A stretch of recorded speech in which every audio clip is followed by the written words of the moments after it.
Thank you to Incogni for sponsoring a portion of today's video. A few weeks ago, I posted a video on the topic of parental alienation, its incredibly controversial origins, and the ways in which I believe the theory harms actual victims. A few days passed, and then one morning, my husband, who's also my business manager, let me know I received a pretty aggressive email requesting that I retract my video on parental alienation. Now, initially, when I read the email in question, I told my husband I don't think I should respond to it. I generally make it a policy to not respond to people like this. However, my husband was pretty heated about it, and after speaking with him about what he learned, I decided he was right. It turns out my husband went down a rabbit hole of his own about the person who sent me this email, and after he shared his findings with me, I decided I'm going to share the email I received and respond to it publicly to raise awareness about the way that these parental alienation groups try to silence critics.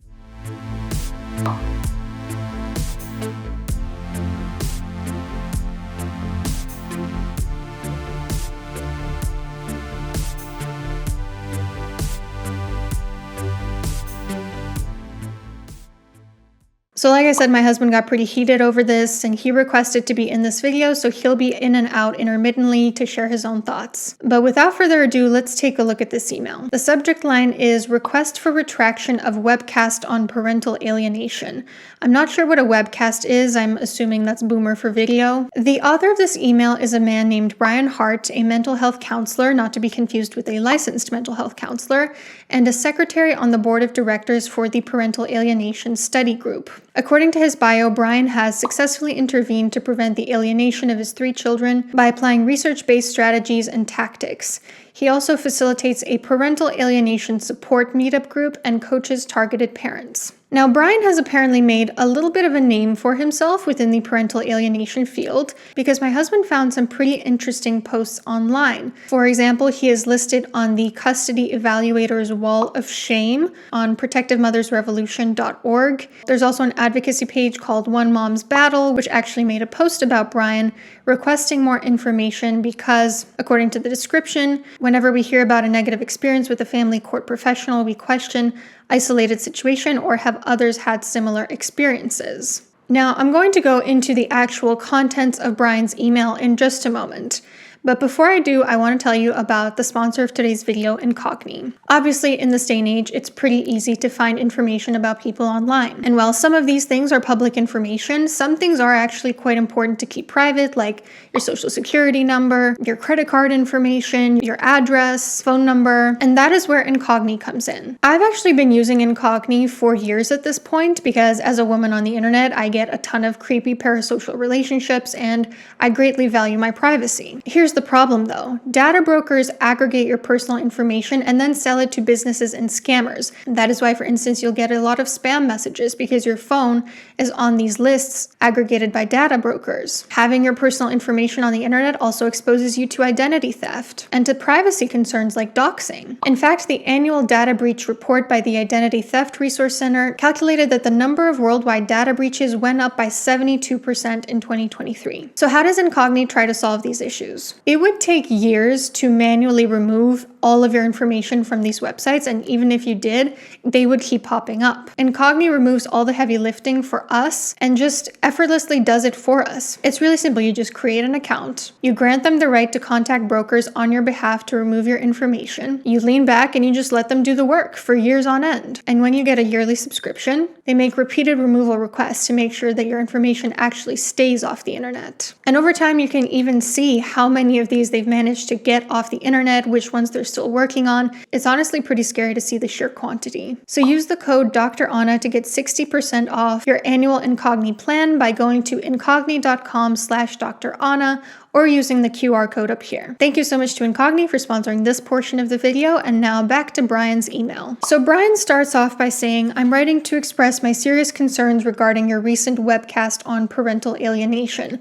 While I appreciate your attempt to address this important topic, I believe the presentation contains numerous inaccuracies, biases, and misrepresentations that render it misleading and potentially harmful to your viewers. Now, right off the bat, my husband noticed some aspects of this email structure that look very similar to what AI tools often produce. So when you copy and paste something directly from ChatGPT into Gmail, it produces a gap at the beginning of the text eerily similar to the one that is featured in this email from Brian Hart. ChatGPT also loves to use bullet points with bold headings, something I would say, in my experience, is not typical in emails sent from people of the age range to which Brian Hart belongs. Also, when copying and pasting directly from ChatGPT, it commonly includes spaces at the bottom, again, eerily similar to the one featured in Brian's lovely message. Now, of course, I am just speculating that ChatGPT might be the one who wrote this email signed by Brian twice. Sure, I'm very familiar with ChatGPT, and I am confident that I can distinguish when something is AI generated. However, I would also like to use other sources to corroborate my intuition, so I copied and pasted the entire message into a few AI checkers. The 3 I tried showed 100% written by AI, but of course, these platforms could be wrong, and maybe Brian's pen game is just that good. I'm sure someone with an MBA who serves as a secretary and writes book reviews for that organization, such an important organization, I might add, has the mental aptitude to write an email on their own, especially regarding something they're so passionate about. So maybe Brian Hart didn't use AI as a crutch in writing this beautiful, beautiful email. And maybe crutch isn't the right word either, because another discovery of mine in my research is that Brian has commented publicly on LinkedIn stating his belief that leveraging of AI will likely be the most significant shift and will influence societal and cultural shifts. Could this be an instance of leveraging AI and not using AI as a crutch to write emails? Who knows? So Brian's email goes on. I have carefully reviewed the webcast and transcript, and I am deeply troubled by the following. Misrepresentation of research. You selectively present data from studies to support your pre-existing beliefs about parental alienation. Right off the bat, this is false. I have never been involved in parental alienation, either as the accused parent, the accusing parent, or the child. And unlike Brian, I have no personal experiences with this topic that would predispose me to a bias. My one and only bias going into this research topic was that I want to protect victims. That is it, point blank. I stated at the beginning of my original video that before taking a look at the research, I suspected the truth was somewhere in the middle. But after actually looking at the research, I realized that the term parental alienation is far more problematic than I initially assumed it was. This was not a conclusion I reached because I had a pre-existing view, but rather one that I reached as a result of the evidence that I looked at. Moreover, I did not misrepresent anything in my video. I selected 3 studies to dive into more in depth out of all of the dozens that I looked at, and these were a critical analysis of the research from the Journal of Child Custody, a research study by Baker and Darnall, which I found to be incredibly methodologically flawed, and another study by Baker, which I actually found to be insightful. It is impossible for me to dive deep into every single study that I looked at, but I chose to highlight these 3 in greater detail in the video because they were one that gave an overview of the scientific landscape, one that I believe highlights the issues with the research methodology in this field, and one that I believe actually holds some value and can be promising for future research. In fact, I would argue that it was quite charitable of me to dive into a more favorable article and discuss its findings in depth, considering the fact that parental alienation is a highly controversial topic that has been called junk science by professional organization after professional organization. Brian's email goes on. For instance, you highlight the statistic that only 14% of false allegations are made by custodial parents without acknowledging the context of the statistic or the limitations of the study it comes from. This creates a misleading impression for your audience. Okay, sure.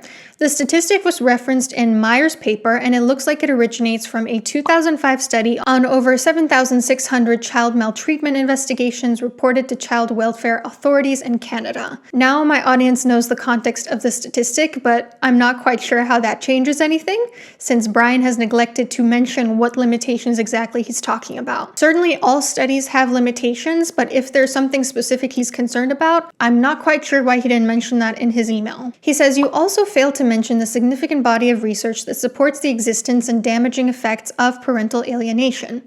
No, this is again demonstrably false. I discussed in depth the findings of Baker's study, which showed the long-lasting effects of alienation on children. Let's roll back the clip. So this was a retrospective study done on 38 adults who self-reported experiencing parental alienation as children. Again, the authors cite Gardner with no mention of his controversies, but the findings are interesting. So the major areas of impact for these children were low self-esteem, depression, drug or alcohol abuse, lack of trust, alienation from their own children, and divorce of their own. Additionally, I said in not one but multiple points throughout my video that I have no doubt that abusers sometimes try to alienate their children from the other parent. Yes, there absolutely exist parents who triangulate and isolate their children from the other parent. Usually these parents are abusive and often they have some type of cluster B personality disorder like narcissism. Although false allegations during custody battles are very rare, alienation is a common strategy used by abusers. Triangulation is a common manipulation strategy, for instance, where someone will try to get closer to one person and try to push that person further from another person. Abusers also really strongly rely on isolating their victim so that that person doesn't have anyone to turn to but themselves. And studies show that men who alienate their child from the mom are more likely to have perpetrated DV. Clearly, some children are alienated by an abusive or at the very least manipulative parent. And when that happens, not only does the alienated parent suffer, but the children really suffer too. With that being said, I don't see Brian's email addressing just how many domestic violence experts and professional organizations have come out to explicitly condemn parental alienation theory, so that's a little ironic. Brian goes on, over-reliance on a single flawed source. You base a significant portion of your argument on a single law review article, neglecting to engage with the broader psychological literature on parental alienation. This article appears to lack rigorous methodology and relies on anecdotal evidence, weakening your argument. I did spend a significant portion of my video discussing Meyer's review article, but it was precisely because her article did such a wonderful job of critically summarizing the psychological literature on this topic. However, it does not lack rigorous methodology and rely on anecdotal evidence. In fact, Meyer cited every single one of her claims with research studies, and I personally did not mention a single anecdote in my video. Not a single one. This is again a bizarre thing to claim considering my original video is publicly listed and everyone can see the truth for themselves. Also, it's pretty ironic to accuse me of basing my conclusions on anecdotal evidence when Richard Gardner himself, the father of parental alienation theory, based his entire theory on his own clinical experiences and misogynistic biases. With that being said, I do think that anecdotal evidence can be valuable, which is why in the aftermath of my video, I was flooded with comments and emails from adult children thanking me for posting the video, sharing their stories about how they related to it, how their abusive parent claimed they were being alienated by the non-abusive parent, and for the longest time they didn't understand what was happening. But I guess Brian wouldn't find those testimonials very compelling because they're anecdotal, right? Uncritical acceptance of anecdotal evidence. You heavily rely on anecdotal evidence from online forums. No, I did not heavily rely on anecdotal evidence from online forums. I actually didn't go to a single forum about parental alienation while gathering my research for this video. Not a single one. And it's kind of ironic that Brian would accuse me of doing this considering he is the one giving people parental alienation advice on forums like Quora. Brian also accuses me of relying on a study with a self-selected sample of parents who claim to be victims of parental alienation. This type of evidence is highly susceptible to bias and cannot be generalized to the broader population. It is irresponsible to present such evidence as representative of the reality of parental alienation. Now, this part is funny to me, because the article in question that Brian is talking about, the one that he's trying to distance himself from, saying it's highly susceptible to bias, cannot be generalized to the broader population, is comprised of a self-selected sample of parents, is one of the recommended references on the PASG's top 100 articles list. Remember, the PASG is the organization that he belongs to. And the second article by Baker that I discussed in my original video is also in their top 100 articles list. So no, I did not just cherry pick a highly flawed study to give parental alienation a bad rep. 2 out of the articles that I explored in depth in that video are apparently the parental alienation study group's best and brightest within the scientific literature. You cannot criticize me using one of the articles that your very organization is trying to promote. Brian continues, dismissive attitude towards children's experiences. Your assertion that children, particularly teenagers, teenagers are always capable of independent thought and cannot be influenced by a parent's manipulation is naive and dismissive of children's vulnerability to emotional abuse and coercion. This undermines the seriousness of parental alienation and its impact on children. Now here Brian is using what's called a straw man argument, claiming that I said something I did not, exaggerating my argument with black and white language because it doesn't seem he has a counter-argument to what I actually said. I at no point asserted that children are always capable of independent thought and cannot be influenced by a parent's manipulation. In fact, this is what I actually said. Sure, children can be manipulated by abusive children, but so can adults. And especially with older children, like teens, adolescents, I think we need to start operating under the assumption that they're thinking for themselves. I mean, I don't know about you, but I was about 10 years old when I started questioning the things that were told to me and the things that I was told to believe. Children past a certain age do not just blindly absorb whatever is fed to them. And even a 3-year-old will sometimes tell you off. Also, I again conceded at multiple points in my video that there are absolutely situations where children are alienated by one of their parents. As for the claim that I exhibited a dismissive attitude towards children's experiences in my video, I find that to be incredibly ironic of Brian to say. My point throughout the video was precisely that I believe children when they claim to have experienced abuse. I also discussed the research findings showing how children are harmed by parental alienation when it does happen. And I would argue that it is in fact parental alienation advocates whose attitude is dismissive towards children's experiences. The entire concern of these parental alienation groups is the targeted parents' feelings, but rarely will you actually hear them focus on the well-being of the children themselves. The email goes on, failure to acknowledge the harm of parental alienation. The webcast focuses almost exclusively on the potential for false accusations of parental alienation, while failing to acknowledge the very real and devastating harm that this form of emotional abuse can cause. This one-sided perspective does a disservice to your viewers and potentially puts vulnerable families at risk. Again, this is demonstrably false.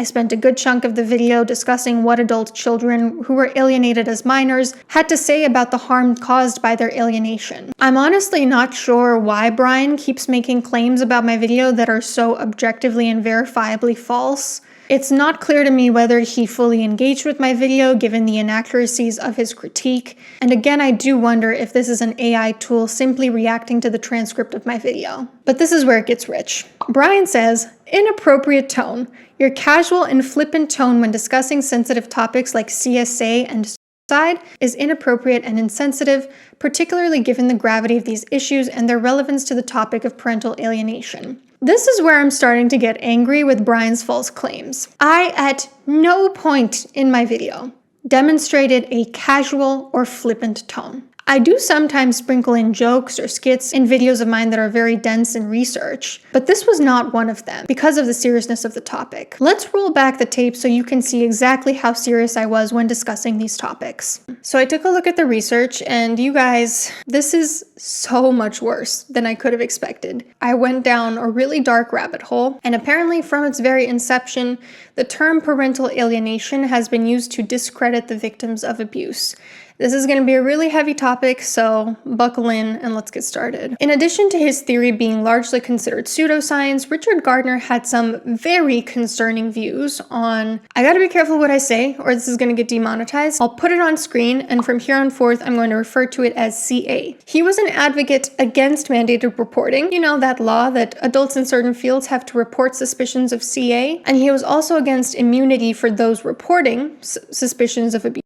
His remedy for severe parental alienation syndrome was to completely deny the mother contact with her child and to deprogram the child from believing they were abused. And after being subjected to this protocol, some of the children who were forced to then reunite with their rejected parent then unfortunately went on to end their lives. Now, Richard Gardner ended his life at age 72, though I think you'll agree that the legacy he left behind is one that continues to harm thousands upon thousands of victims today. Brian's claim that I had an inappropriate tone is interesting to me because it sounds very consistent with tone policing, which is when a person doesn't actually have a good counter-argument, so they attack the most superficial thing about the other person's argument, their delivery. Now, again, my tone was very serious and calm throughout the video. video. However, even if I had decided to infuse humor in the video, I would have been completely within my right to do so, because humor is a defense mechanism, which means no topic is off limits when it comes to humor. And it really depends how the humor is used. For example, if I had made a flippant comment in that video, the butt of the joke wouldn't have been the victim of CSA or suicide.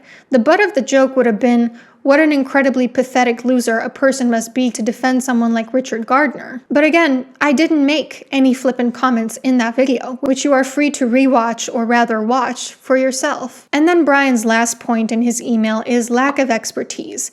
The webcast lacks expertise in parental alienation, which is evident in your misinterpretations of research and reliance on unreliable sources. It is crucial to consult with experts and thoroughly review the scientific literature before presenting yourself as an authority on this complex issue. I never claimed to be an authority on parental alienation, but guess what? You actually don't have to be an expert in something to discuss the findings of scholarly articles or the history of a theoretical field. Investigative journalists do it all the time, YouTubers with far fewer qualifications than myself do it all the time, and after training for a decade to be a doctor of clinical psychology, I've gotten pretty good at disseminating research articles and embedding them within a clinical context. But you don't need to be an expert at something or to be a doctor at something to discuss it. Attacking my perceived lack of expertise doesn't address the arguments that I actually brought up in my video. But it's also incredibly ironic because Brian, only one of us has a doctorate in psychology, and it's not you. He wraps up his email by saying, I would like you to retract the webcast and reconsider your approach to discussing parental alienation. It is crucial to provide accurate, balanced, and evidence-based information on this complex issue to avoid further harm to families. I believe retracting the webcast would demonstrate a commitment to responsible and ethical communication on this sensitive topic. Notice how Brian tries to get me to retract my video by implying that it was irresponsible and unethical of me to make it in the first place. You know, I've had experiences in the past with people assuming I'm an easy target to intimidate because I'm a young woman. But there's just one issue with that. My husband tells me that lately I've been making a lot of controversial video topics, what he calls poking the bear. A lot of them are about defending victims, particularly children. And ever since getting pregnant, I knew something changed in me, but I wasn't exactly sure what. I thought maybe I'm just less of a people pleaser, but that didn't seem to fully capture what changed. I really haven't been more emotional than normal since being pregnant. You know, I know there's this stereotype that like when you're pregnant, you're emotional, you're crying all the time, you're hormonal. I haven't been crying more than usual. I haven't been angry more than usual. But then I figured it out. I figured out what changed. What changed since getting pregnant is that my fight or flight response switched. I used to be a person that when conflict arose or stressful situations came up, I tended to run or to freeze. But now since getting pregnant, my response to stress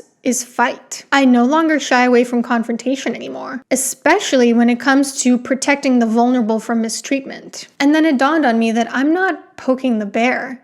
I am the bear. It's like when you're out in the mountains and everyone tells you that if you see bear cubs, you have to run because the mama bear is probably right around the corner and no one is as much of a fighter as a mama bear. Now I'm the mama bear and guess what? I'm not running away from this one. To quote Gucci Mane, matter of fact, if you see me fight a grizzly bear, I suggest you help the grizzly bear. So to summarize, Brian presented little counter-argument to the facts, research studies, or critical analysis that I presented in my original video. He did not engage with my arguments, instead demanding that I retract my video using straw man fallacies and sexist tropes like policing my tone, implying that I have a bias on the topic when I in fact went into it with a very open mind. His email did not specify why he believes I reached the wrong conclusion, instead focusing on assumptions about my intentions and making demonstrably false statements about my video. But putting that aside, I want to lastly just share with you a little bit about the organization affiliated with Brian Hart, the PASG. Specifically, I want to share a little bit from their frequently asked questions section. For the question, is parental alienation child abuse? Their response is yes, mental health and legal authorities everywhere consider causing severe parental alienation to be a form of child psychological abuse. Let's fact check this real quick. No, mental health and legal authorities everywhere do not consider parental alienation to be a valid construct. Parental alienation is an extremely controversial topic within the fields of psychology and law, which you can find even on its Wikipedia page. Professional association after professional association has come out to describe the concept of parental alienation as junk science, pseudoscience, and so forth. What is certain is that abusers do isolate and triangulate their victims. But the term parental alienation syndrome originates from the clinical experiences of a man who thought women and children should not be believed when they claim abuse. What about the DSM-5 and parental alienation? Well, the PASG would want you to know the concept of parental alienation is in the DSM-5, but not the actual words. Let's fact check this. The actual words parental alienation are not in the DSM-5 because the APA swiftly rebuffed its inclusion for the following reasons. Lack of sufficient empirical data supporting it as a distinct mental health concept, largely anecdotal evidence, research which often lacks rigorous methodology, peer review, and replicability, lack of consensus on how to define parental alienation, the fact that it could arguably already fall under pre-existing diagnoses such as child psychological abuse and parent-child relational problem, concern that recognizing it would be weaponized to dismiss abuse claims, and ethical concerns about targeting primarily mothers in custody battles and undermining children's voices. So yeah, that's why parental alienation is not in the DSM. What about listen to the child? The PASG responds, severely alienated children do not give reliable explanations of their feelings and opinions. Sorry, what? We are all prone to manipulation, false memory recall, and coercion. But to use this very human vulnerability that everyone, including adults, has to discredit child victims is beyond disgusting. Beyond disgusting. And then they also address the myth that parental alienation theory was created by a PDF file. They say Dr. Richard Gardner coined the phrase parental alienation syndrome. His clinical descriptions of children have been mischaracterized by the child abuse and domestic violence advocates to portray him as a PDF file. Such advocates have engaged in ad hominem attacks by taking his writings out of context to further an agenda that denies parental alienation is real. Is it an ad hominem attack if you're quoting someone's exact words? And please do tell, what is the context that would make it okay for Gardner to have done the following? And he created something called the Sexual Abuse Legitimacy Scale.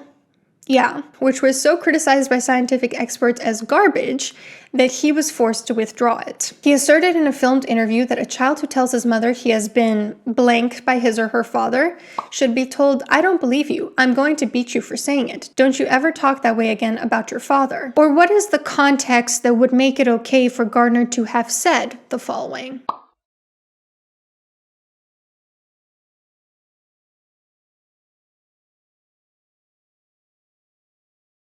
So, to just kind of wrap up this discussion, I just thought we'd chat a little bit about thoughts on this email and this topic as a whole. So, I asked Nikolai why this upset him so much, the email that we received. So normally, I read pretty much 90% of the emails that get sent to Anna, and there are some that are like this, but I would normally just ignore these. But it just so happened I read this email when I randomly woke up in the middle of the night. I opened my phone to check the time and saw it was 4 a.m.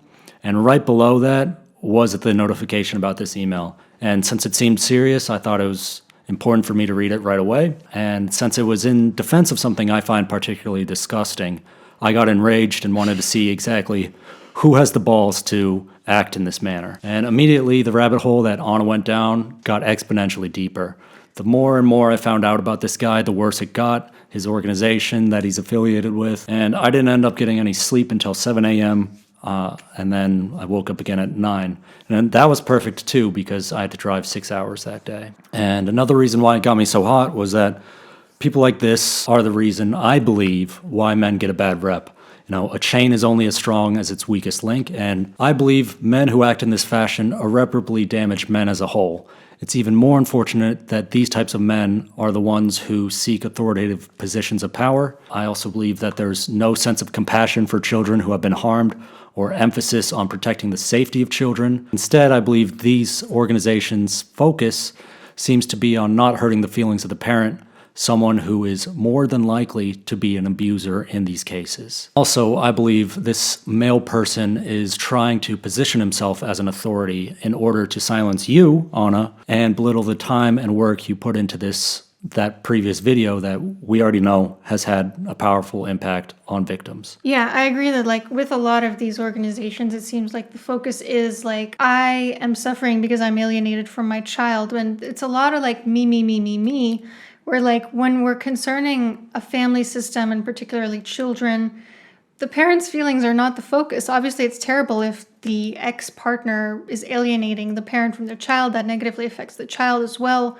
But I would think that the focus would be more on protecting the child. And, if they are dealing with someone who is alienating them, that person is probably an abuser. So, why are you not more concerned about the child's safety in that situation rather than you being alienated? Yeah, and it's not like they're coming from the perspective of my alienation disrupts the family structure and that's going to damage the kid in the long term.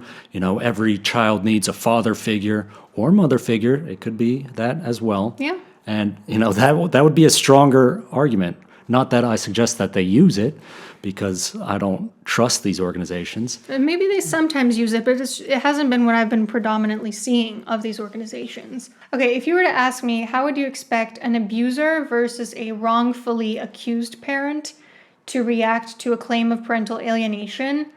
Those two would look very different. So like if someone is genuinely a wrongfully accused parent who is being alienated, I would think obviously the alienation would be very painful. Their focus would be more on like feelings of grief and like, I'll always be here if you need me, like for the child, like just always keeping that line of communication open. But with like somebody who is actually an abuser being accused of abuse, I would think the focus would again be more like me. This is victimizing me. I am the martyr in this situation. And also flipping it back onto the other person, saying, no, actually, you're the abuser. You're the one who's engaging in the severe emotional abuse technique of parental alienation. That's always something to pay attention to, because you can suss out a lot of like, is a person actually an abuser, or are they employing reverse victimization by how they actually react to being accused of abuse? You mean Darvo? Yeah, exactly. And something else that can distinguish whether someone is wrongfully accused or not is whether they take responsibility. My husband and I were talking about this a while ago, about how if our child ever ended up estranged from us, even if we felt like we had done everything we were supposed to do, we would still wonder, how did I mess up? And there are certain parents out there who just seem unable to take that responsibility, to reflect and think, how can I have contributed to this? That is my impression of a lot of these people who claim parental alienation, is there's absolutely no consideration that their actions might have contributed to their child not wanting to speak to them. And if it were a situation where it's more like domestic violence by proxy, where they're using a child to hurt the parent, that would be within a pattern of established abuse towards the other parent. They would already be an established abuser. It wouldn't just be an isolated incident of them alienating a child, because that's not how it works. Abusers aren't just abusive ones, but oftentimes these alienated parents, they don't say, oh, the other person is abusive, because they know they don't have a leg to stand on. They don't have any evidence of that. They just say this person's alienating me. These PA organizations never even seem to concede that there are problematic origins to the term of parental alienation. These organizations instead try to deny these origins through attempts to bury dissenting information and frame it as misunderstood.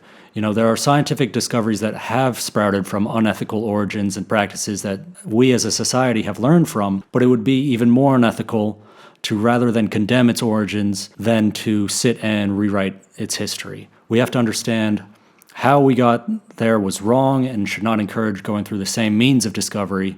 None of this information that I've seen from these parental alienation organizations present information in this reflective way, which hurts their mission. And honestly, I'm glad, because the science doesn't back up their claims, and we don't need their mission to go any further than it already has. Yeah, like you see on those frequently asked questions on his organization, how instead of like when given the opportunity to condemn Richard Gardner and say like, yeah, it's true, the origins, they're suspicious, there are some things he said that are problematic. No, they don't concede that. They just say like, no, that's an ad hominem attack, when it's like literally like quoting what he said. Yeah, they stand behind their guy. Yeah. Like, how can you? And these people have families. Yeah. So again, like bottom line that I tried to emphasize in my original video on this too is like, there are absolutely cases where a parent, usually an abusive parent, will isolate and triangulate their child But when that happens, we need to address it in a far more responsible manner than what these parental organization groups and researchers have been doing. So again, this is not a matter of like parental alienation never exists, but never happens. That's not what I'm saying at all. That's not what I said in my original video, which you are again welcome to rewatch or watch yourself. The point is that we need to be more responsible about the way we go about this. And if you come at the king, you better not miss.